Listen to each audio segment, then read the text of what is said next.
सुप्रभात। इस समय विश्व में त्राही त्राही मची हुई है। इसके बारे में हम चर्चा कर चुके थे। सारे संसार में अभी जो गतिविधियां चल रही हैं वह ग्रहों के प्रभाव से, उनके संक्रमण से प्रभावित हैं। संसार से लोग कह सकते हैं कि संसार में जो चीज़ें हो रही हैं, मैं अपनी रोज़मर्रा की ज़िंदगी में जो चीज़ महसूस कर रहा हूँ उसका उससे क्या संबंध है। जहाँ पर विचरण करता हूँ, जहाँ व्यवहार करता हूँ, जहाँ मेरे लोग हैं, जहाँ मेरी सोच है, वही मेरा संसार है। और उस संसार को अगर मैंने सुरक्षित बनाना है तो इसके लिए इन बातों पर विचार करना पड़ेगा कि ज्योतिषीय घटनाओं में और जो दैवज्ञ लोगों की जो चर्चा है उसमें जो बातें आती हैं उस पर विचार किया जाए। सबसे पहले दिन के प्रारंभ में हम चर्चा करते हैं कि पंचांग सुनना कई दोषों को दूर करना है, कई बाधाओं को दूर करना है। यह अभी से नहीं, अनादिकाल से परंपरा चली आ रही है देवज्ञों द्वारा। आइए सर्वप्रथम पंचांग सुनते हैं, उसके बाद देखते हैं कि कौन से व्रत, त्योहार, पर्व हैं या उपाय हैं जिनके द्वारा हम आने वाली बाधाओं को दूर कर सकते हैं। श्री संवत 2081, श्री साके 1946, ज्येष्ठ शुक्ल पक्ष, उत्तरायण, उत्तर गोल, ग्रीष्म ऋतु, आनंद आदि योग, प्रजापति, द्वादशी तिथि प्रातः 7:28 तक रहेगी। उसके बाद त्रयोदशी तिथि लग जाएगी। आज चंपक द्वादशी है। चंपक द्वादशी का व्रत उड़ीसा में या पश्चिम भारत में बहुत ही महत्वपूर्ण माना जाता है। विष्णु का सारे दिन पूजन किया जाता है। कहते हैं कि इसका व्रत करके भगवान दशरथ ने राम और लक्ष्मण को पाया था, इसलिए संतान प्राप्ति में इसका व्रत किया जाता है। नक्षत्र आज विशाखा नक्षत्र है जो सायंकाल में 5:23 तक रहेगा। उसके बाद अनुराधा नक्षत्र लग जाएगा। योग आज सिद्ध योग है जो 9:12 तक रात्रि तक रहेगा। उसके बाद साध्य योग लग जाएगा। करण बालव करण है 7:28 प्रातः तक। उसके बाद कौलव करण लग जाएंगे।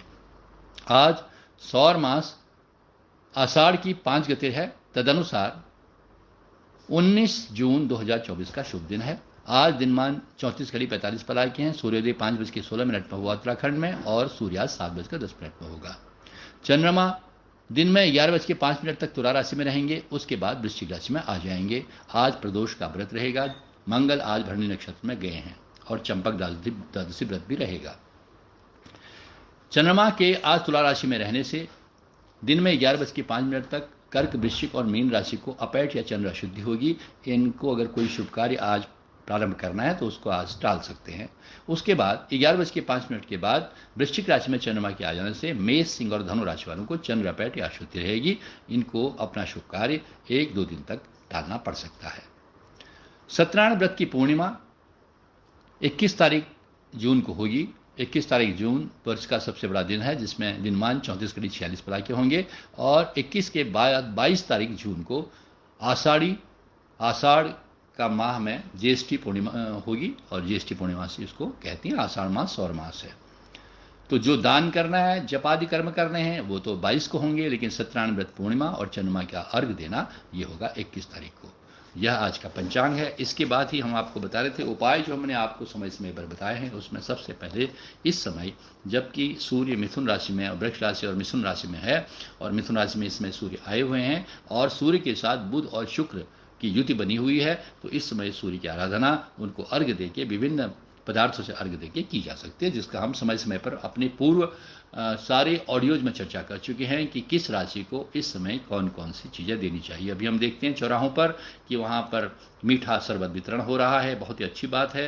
कहीं पंखा का दान हो रहा है, कहीं जूते चप्पल का दान हो रहा है, छाते का दान हो रहा है, खरबूज तरबूज का दान हो रहा है। यह सब चीज़ें बहुत ही उत्कृष्ट है इस समय दान करने के लिए। आप भी यथासंभव इन चीज़ों को दान कर सकते हैं। और अगर यह दान नहीं कर पाते हैं तो यह तो सबसे उत्तम है, प्रातः काल में सूर्य को अर्घ्य देना, उन वस्तुओं को जल में डाल के जिनकी आपकी राशि के अनुसार हमने पहले चर्चा की है। तो हम पुनः उसको बता दें कि गंगा जल आप निश्चित रूप से डालिए, फल से अर्घ्य दीजिए। फल में सेब हो सकते हैं, केला हो सकता है, उसको रख के अर्घ्य दीजिए। आप उसमें घी डाल के जल में अर्घ्य दीजिए या शुद्ध घी का अर्घ्य दीजिए। शहद से अर्घ्य दीजिए, जल में शहद डाल के अर्घ्य दीजिए, तुलसी डाल के अर्घ्य दीजिए और दूर्वा डाल के अर्घ्य दीजिए और गुड़ डाल के अर्घ्य दीजिए, तिल डाल के अर्घ्य दीजिए, लौंग या जटामासी डाल के अर्घ्य दीजिए। ये सब बातें हम अपने पूरे ऑडियो में चर्चा कर चुके हैं, समय पर चर्चा करते रहेंगे। बस केवल इस बात की प्रार्थना है, इस बात की अपेक्षा है कि आप ऑडियो को सुने। वह आदत, अपना अटेंशन टाइम जो बहुत कम होने से और व्यस्तता बहुत ज़्यादा रखने से हम किसी चीज़ को मिस करेंगे, यह हमारा विश्वास है। आपका दिन शुभ हो। नमस्कार।